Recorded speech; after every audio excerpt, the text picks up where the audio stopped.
साय नमः। ओम श्री सरस्वती नमः। ओम गुरुवे नमः। जय व्यास जी महाराज। जय श्री सुखदेव जी महाराज। 21वां अध्याय सृष्टि अर्थ। करदम जी की तपस्या और स्वयंभू मनु का आगमन।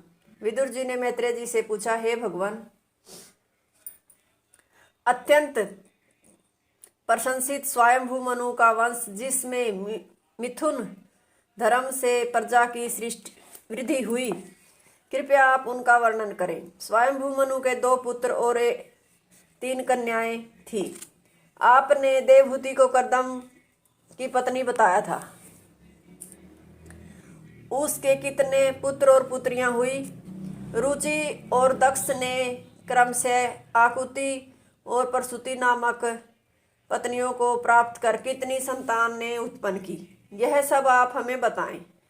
कश्यप जी बोले, हे विदुर, ब्रह्मा जी ने जब करदम जी से सृष्टि करने को कहा, तब उन्होंने सरस्वती तट पर जाकर 10,000 वर्षों तक कठोर तपस्या की।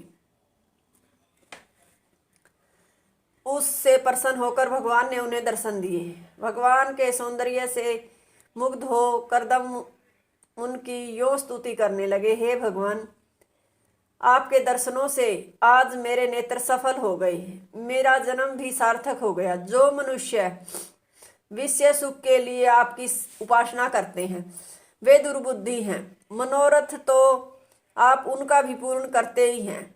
उन्हीं में एक मैं भी हूँ, जो 10,000 वर्षों तक तपस्या कर कल्प वृक्ष स्वरूप आपसे एक सुशील पत्नी मांग रहा हूँ। सृष्टि के लिए गृहस्थ आश्रम अत्यंत अपेक्षित है, उसकी पूर्ति पत्नी के बिना संभव नहीं है। इसलिए ब्रह्मा जी की आज्ञा पूर्ण करने के लिए आप मेरी यह प्रार्थना स्वीकार करें।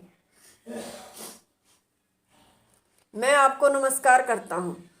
निर्गुण होते हुए भी आप योग माया का बाद आश्रय कर भक्तों का मनोरथ पूर्ण करने के लिए सृष्टि आदि नाना लीलाएं करते हैं। आपके भक्तों को काल से भी भय नहीं है, तब ये विषय उनके लिए क्या बाधा उपस्थित कर सकेंगे।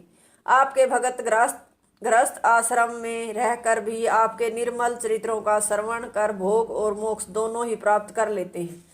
मैं भी आपका भगत हूँ, आप मेरी अभिलाषा पूर्ण करने की कृपा करें। मैं आपको बार बार नमस्कार करता हूँ। मैत्रेय जी बोले, हे विदुर, करदम जी की ऐसी विनय सुनकर भगवान अपनी प्रेममयी वाणी से मुस्कुराते हुए बोले, हे करदम, तुम्हारे चित्त की बात जानकर मैंने पहले ही उसकी व्यवस्था कर दी है। मेरी आराधना कभी व्यर्थ नहीं जाती। ब्रह्मा जी के पुत्र मनु अपनी पत्नी शतरूपा तथा कन्या के साथ तुम्हारे समीप आएंगे। वे तुम्हें अपनी कन्या देने का आग्रह करेंगे, तुम उसे स्वीकार कर लेना। वह राजकन्या तुम्हारे सभी मनोरथ पूर्ण करेगी।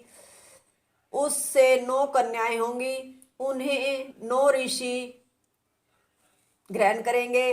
अंत में मैं अपने अंश से तुम्हारी पत्नी देवहूति में उत्पन्न होकर सांख्य शास्त्र का निर्माण करूंगा। मैत्रेय जी कहते हैं, हे विदुर, यह कहकर भगवान अंतर ध्यान हो गए। इधर करदम बिंदु सरोवर पर बैठे उस काल की प्रतीक्षा कर रहे थे कि मनु अपनी भार्या के साथ रथ पर आरूढ़ होकर वहां पहुंचे। आश्रम की दिव्य शोभा देखकर वे बहुत प्रसन्न हुए। नाना प्रकार के रंग बिरंगे पक्षियों के कलरव से बन गूंज रहा था। जंगली जंतु भी वहां मित्र भाव से रहते थे। किसी को एक दूसरे से भय नहीं था। मनु ने वहां ज्ञान मुद्रा में बैठे मुनि को देखकर प्रणाम किया। मुनि ने भी बड़े आनंद से उन्हें आसन पर बैठाया और कहा, राजन, आपका पर्यटन सत्पुरुषों की रक्षा और दुष्ट पुरुषों के नाश के लिए होता है। भगवान की पालन करने वाली शक्ति आप में निवास करती है, जिससे वर्ण आश्रम और धर्म की रक्षा तथा अधर्म की निवृत्ति होती है। फिर भी मैं आपसे अनुरोध करूंगा कि आप जिस कार्य के लिए यहाँ पधारे, उसे मैं सहर्ष हृदय से स्वीकार करता हूँ। तृतीय स्कंद का 21वां अध्याय समाप्त। हरिओम तत्सत।